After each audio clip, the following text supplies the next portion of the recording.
네, 안녕하십니까. 월계 사례관리팀 팀장 최미정입니다. 네, 감사합니다. 네, 월계 사례관리 모델의 변천사라고 해서 제목도 사실은 굉장히 부담스러운데 방금 소개를 또 저희 비전하고 같이 연결해서 선도적 사회복지라고 하시니까 또 부담감이 100배인데요. 얼마나 잘하는지를 드리려 하기보다는 저희가 사례관리를 더 잘하기 위한 노력들을 어떻게 했는지, 어떠한 고민을 통한 어떠한 결과물이 나왔는지를 좀 중심으로 같이 보시면 좋을 것 같습니다. 월계 사례관리 저희가 사례관리 모델, 저희 사례관리 어떻게 하고 있는지를 제가 주요하게 시스템, 매뉴얼, 전문성 강화체계 이렇게 세 가지로 말씀드리려고 하는데요.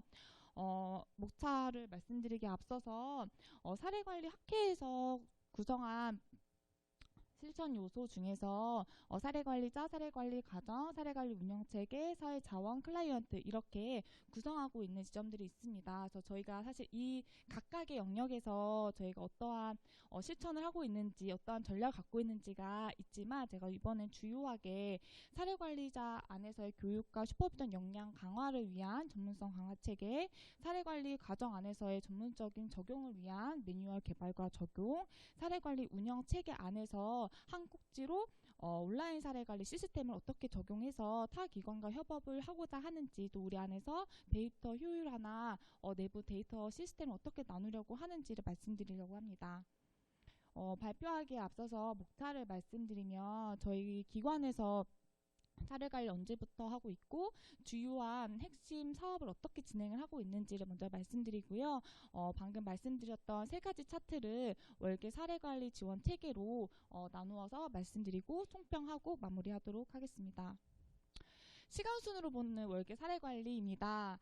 저희 기관에서는 2003년도에 일반 사례관리와 집중 사례관리를 구분하면서 사례관리를 진행하였습니다. 이때는 어르신 대상으로 해서 제가 서비스를 받으시는 분들을 사정해서 나가고 일반으로 봐야 되는 분들, 집중으로 봐야 되는 분들 형태로 이제 사례관리 용어를 사용하면서 진행을 했고요.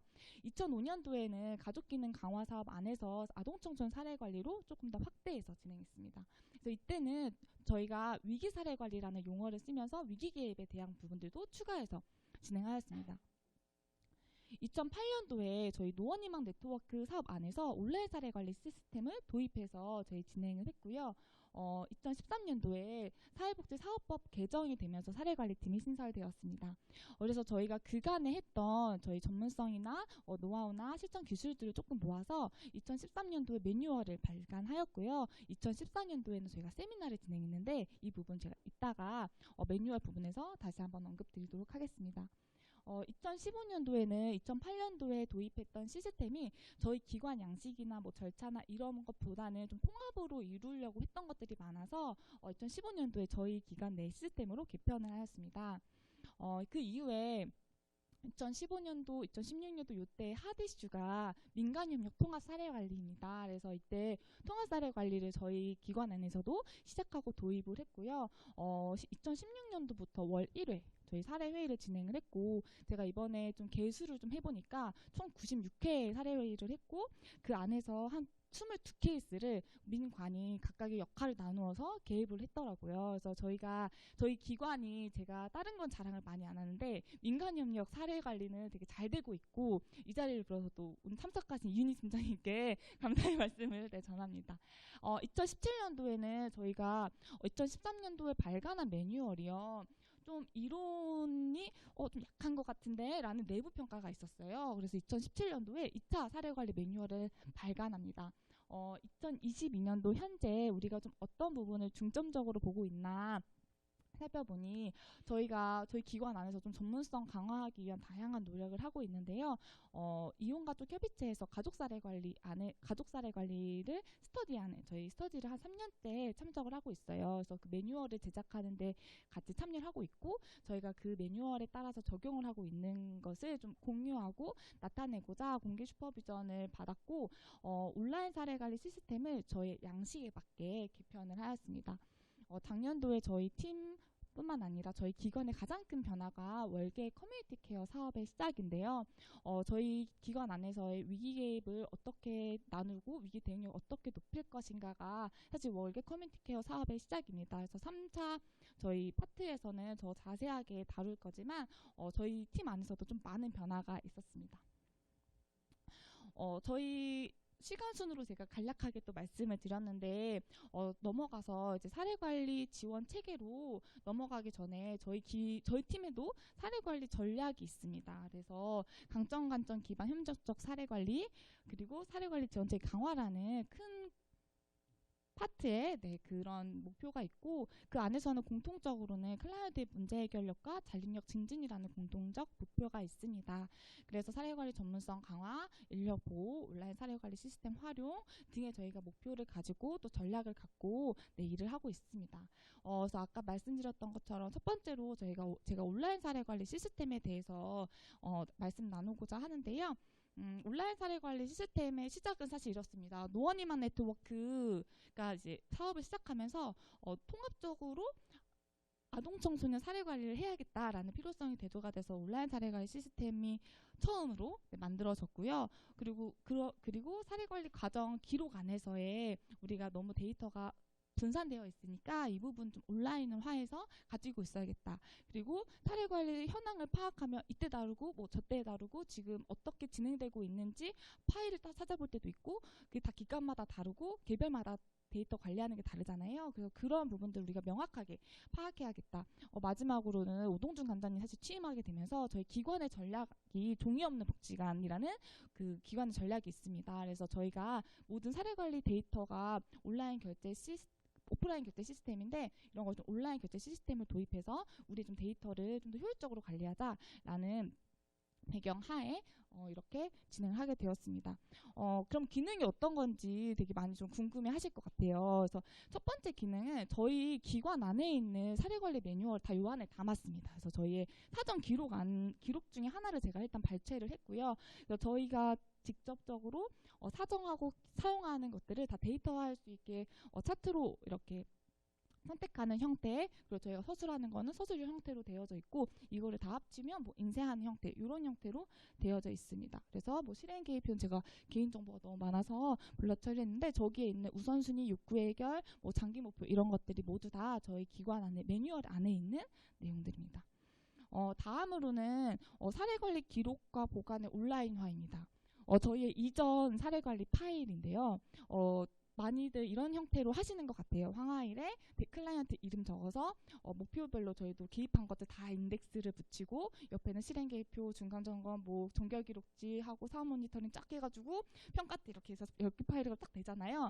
이런 것들이 저희 지금 현재 상황은 이렇게 리스트업으로 해서 다 이름을 치면 실행 계획표 어땠는지 상담 목표에서 쭉 목표별로 나와 있는 형태로 되어져 있습니다. 마지막으로는 온라인 결제 시스템입니다.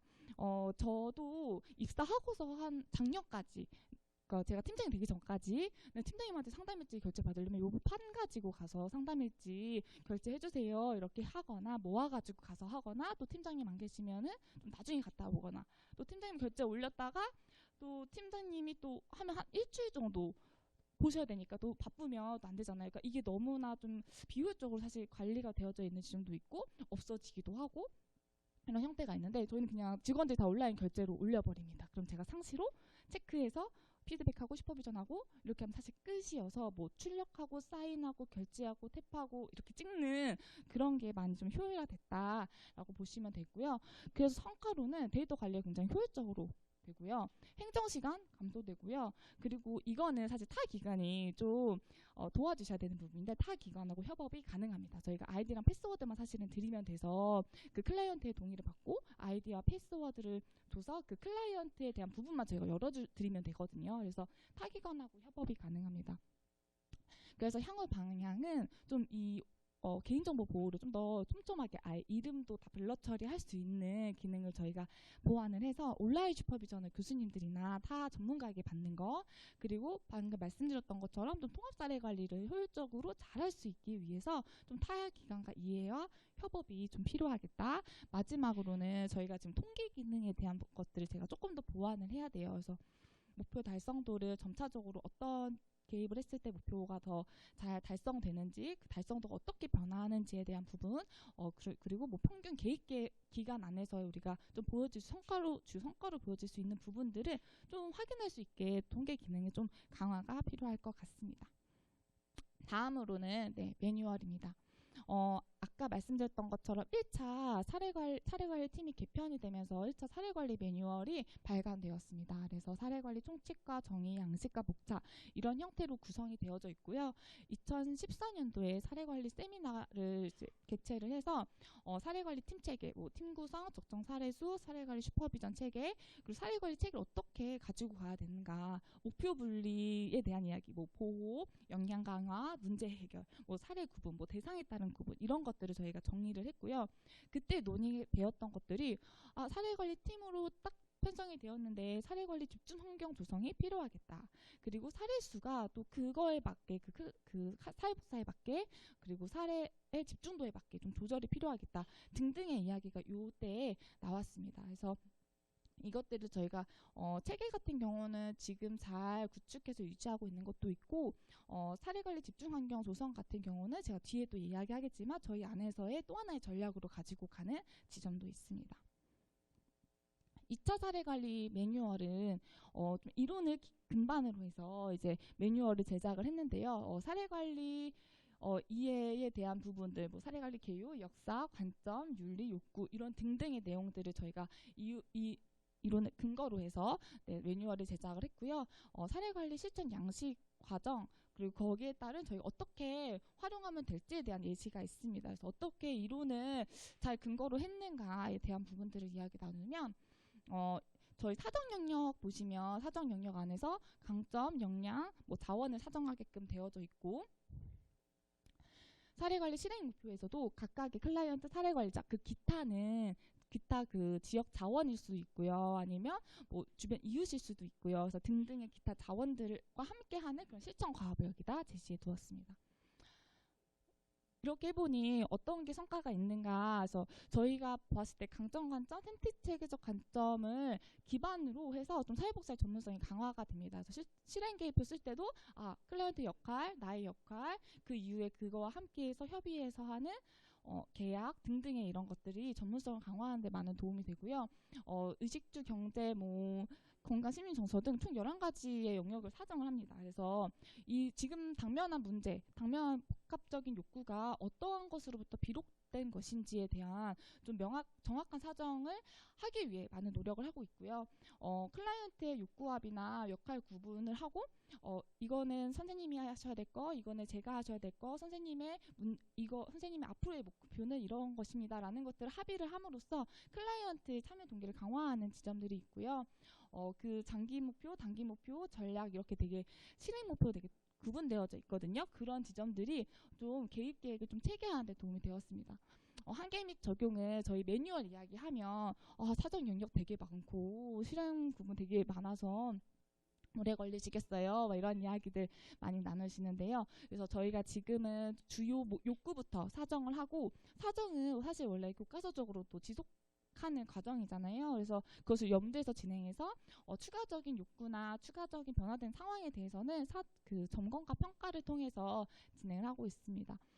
저희 기록 양식이 굉장히 복잡하고 또 그 체계화되어져 있다 보니까 사실 많은 전문성이 요구가 됩니다. 그래서 고난이도 사례는 저희 팀 안에서는 좀 선임이 담당하고 있고 사회복사의 교육 체계를 이제 구축하고자 노력을 하고 있는데요. 그 부분을 제가 바로 다음에 전문성 강화 체계에서 어떻게 구축하고 있는지 말씀드리도록 하겠습니다. 2014년도에 그 매뉴얼에 세미나를 했을 때 사례관리 그 인력이 좀 사례관리 집중환경을 어떻게 조성할까에 대한 이야기가 되게 많이 나왔고 그거에 대해서 저희 기관 안에서 되게 노력을 많이 했어요. 그래서 2013년도부터 2016년도까지 그러한 노력을 많이 했고요. 그 2016년도 이후에 2017년도에는 사례관리 팀 안에도 간호사를 배치해서 그 건강 영역, 어르신 보호 영역에 대한 전문성을 높이고 팀 사례관리를 또 시작을 하기도 했습니다. 2022년도에 월계 커뮤니티 케어 사업 안에서 이제 사업이 서비스팀에서 이제 진행을 하면서 저희 기관 전반적으로 위기 대응력을 같이 높이기 위한 방안이었거든요. 그래서 그 그러면서 저희 팀은 현재 사례관리팀 1명, 사회복지사 3명으로 주 담당을 하고 있습니다. 그래서 제가 이제 요 발표를 같이 준비하면서 저희 팀원들하고 이제 이렇게 이야기 나누고 하면서 좀 사례관리 집중 환경이 지금 저희가 한 70 사례관리 업무가 70% 이상이거든요. 저희 팀 전체가. 근데 제가 팀 총괄로 사실은 좀 많이 빠져 있으니까 저희 팀원들은 한 80% 이상이에요. 그래서 집중도가 이렇게 높으니 어떤 게 좋은가에 대한 부분들을 이야기 나눴고, 그러니까 뭐 희망 온도를 하든 아니면 느린 학습 아동 지원 사업을 하든 좀 서비스와 사례 관리 안에서 연관성을 많이 찾고 그 대상을 어떻게 사례 관리 잘할 수 있게 할까, 복합적인 욕구를 어떻게 해결할까에 대한 관점으로 사실은 보기 때문에 좀 다르게 접근하는 것 같다라고 이야기하는 지점들도 있고요. 저희 팀 같은 경우는 사례관리 집중 환경이 있다 보니 좀 위기 대응력이 좀 빠른 편이에요. 그래서 보통 급한 사례는 당일날 나가요. 그리고 이렇게 인테이크가 들어오거나 고위험군 발굴해야 될 것 같다, 나가야 될 것 같다라고 제보를 들으면 한 이틀 이내에 나갑니다. 그래서 나가서 인테이크하고 위기 상황에 대한 부분들 바로바로 그 즉각적으로 해결하는 지점들이 좀 위기 대응력이 높아졌다라고 말씀드리겠습니다. 다음은 슈퍼비전 체계인데요. 저희 2013년도에 매뉴얼에서 좀 슈퍼비전 체계를 나눠가지고 지금 현재는 좀 이런 부분들이 좀 정례화되어져 있어요. 그래서 팀장 슈퍼비전은 월 1회, 저 신입 직원은 월 2회씩 그 구조화된 슈퍼비전을 합니다. 안건을 올려서 그거에 대한 고민을 하고 사례를 분석한 거에 대한 이야기를 나누고 그런 것들 이제 이야기를 하고요. 제가 그 본부장님 슈퍼비전을 월 1회씩 받습니다. 그래서 팀 방향성, 팀 안에서 해결하기 어려운 사례들을 제가 슈퍼비전을 받고 있고요. 윤리적 딜레마가 있거나 팀 안에서의 좀 핵심 이슈가 있을 때는 교수님 슈퍼비전을 받고 좀 체계와 매뉴얼에 대한 것들 다시 잡아가야 된다라는 것들을 있을 때는 교수님 슈퍼비전으로 진행하고 있습니다.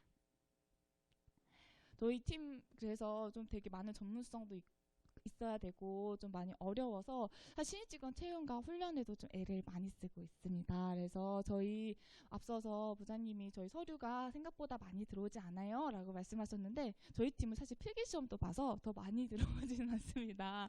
그렇지만 네, 저는 필요한 지점들이라고 생각을 해서 유지를 하고 있고요. 사례관리 기본 개념과 실제 우리가 생각하는 사례관리에 대한 개념과 가치가 맞는가에 대한 필기시험 보고 있고요. 관내, 그러니까 기관 안에서 좀 우리가 필요하다라고 사례관리자는 이래야 한다라는 것들에 대한 기술, 태도, 가치에 대한 것들을 저희 면접을 통해서 평가하고 있습니다.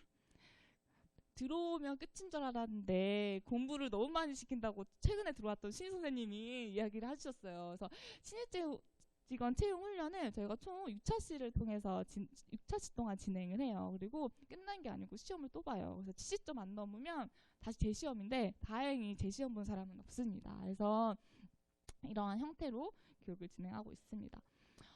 저희 기관 안에서도 사실 장기 근속에 대한 이야기 앞서서 해주셨고 저도 사례관리자로서 이렇게 일을 하면서 가장 고민되고 힘들었던 지점이 소진과 보호에 대한 부분이에요. 그래서 저는 사실 굉장히 사례관리팀, 사례관리자로서 배려를 많이 받으면서 일을 하고 있다라고 생각을 하거든요. 그래서 소진이나 보호를 위해서 저희 기관은 전 직원이 위기대처 교육, 위기대응 교육을 받습니다. 그래서 아까 전에 말씀드렸던 한차시는 전 직원 공통교육이에요. 그래서 위기 상황에서 어떻게 해야 되는지, 또 그 알코올 중독이나 폭력적인 클라이언트에 대해서 어떻게 대처해야 되는지를 필수적으로 교육을 듣고요.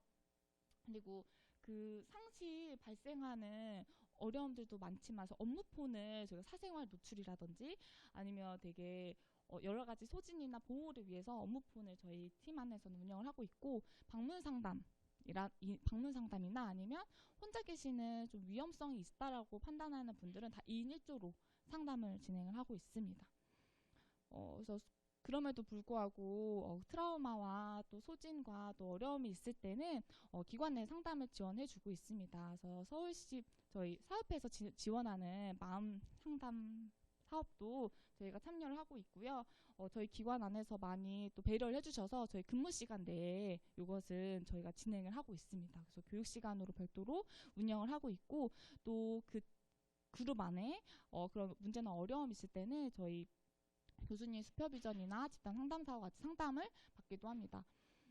저희 지역 안에도 고독사를 발견을 할 때나 아니면 트라우마 상황이 생길 때 있잖아요. 이때는 관장님의 구두 제가 하에 조기 퇴근해서 좀 안정하고 다시 일어날 수 있게끔 네, 일을 하고 있습니다. 네, 총평입니다. 저희가 많은 고민을 하고 있고 열심히 일을 하고 있는데 앞으로 어떻게 해야 될까를 세 가지로 나누면 온라인 사례관리 시스템을 좀 더 활성화해야겠다. 그래서 현재 시스템을 유지하고 통계 기능이나 이런 것들 좀 개발해야겠다. 좀 타 기관하고 협업을 할 수 있는 도구로 잘 활용해야겠다. 또 온라인 슈퍼비전 좀 시도해야겠다라는 향후 과제가 있고요. 사례관리 전문성 향상을 위해서 현재 있는 것들은 잘 유지하고 저희 기업 안에도 사실은 사례관리자의 전문성을 무엇인가라는 그런 기준을 저희가 정해놓긴 했지만 좀 더 스터디가 이 부분은 좀 필요한 부분이 있어서 사례관리 전문성에 대한 기준 좀 구체화하고 이것에 따른 교육과 슈퍼비전이 이루어져야겠다라고 저희 나름의 과제를 품고요. 위기 대응력 강화는 월계 커뮤니티 케어 사업 안에서의 협력, 저희가 월계 커뮤니티 케어에서도 저희 위기 대응을 주로 진행을 하고 있기 때문에 저희 팀에서 하는 저희 팀과 이제 같이 그 안에서 어떤 역할을 해야 되는가에 대한 것들 더 적극적으로 해야 될 것이고 또 위기 개입의 체계를 좀 더 구체화하고 고난도 위기 상황에 대해서 신속하게 개입하도록 하겠습니다. 네, 이상입니다.